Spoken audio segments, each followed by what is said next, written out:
Well, we are doing a little better. Now, Lee's pretty much out of the picture. The last information came out of the hurricane forecasters a little time ago. The storm was down to 45 miles an hour and headed to Newfoundland. I'm not a big proponent of climate change and global warming as it's presented. Example, here in Texas, our numbers, we only started keeping state records in 1895 with 2 million people. We now have 31 million people, so a lot of changes. So it's numbers, but you got to consider the conditions. Weather-wise for us, we're going to be kind of warm and dry for a couple of days. I said if on some of the activity coming in because our high-pressure ridge now is building in over us, and most of the storms that we're going to see will be north of us.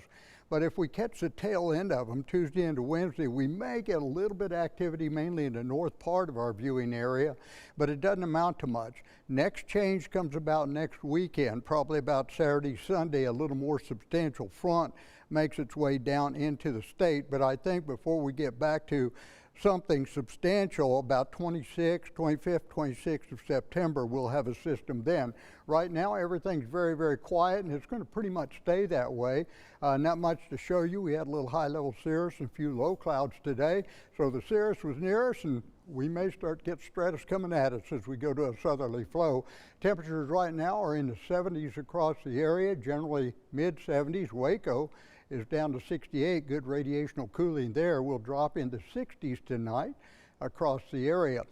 Sustained winds are going to be shifting. We have them calm to light and variable to light northeast. Now they should come around to the east and southeast as that high pressure ridge shifts. So we'll get them back to the southeast tomorrow. Run generally a lot of sunshine. We'll start in the mid-60s, take it up to 91. That's going to be pretty much normal for tomorrow, and we're going to run that way.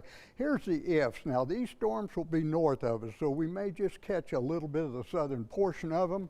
We still stay in the 90s. Here we go to a bit of southwest wind. We'll take it up to 94 and maybe get a shower there. So that's the way it's shaping up for you, Bailey. It's not too bad, Bill. I like that 7-day forecast. It feels good, and we're going to finally get into fall-like weather. Eventually. I think so. Is it fall-like starting next week? Yes, I'm ready for fall weather, and I think it'll come in a little later than the actual fall day. We're going to have to talk about that later. All right. Thank you very much, Bill.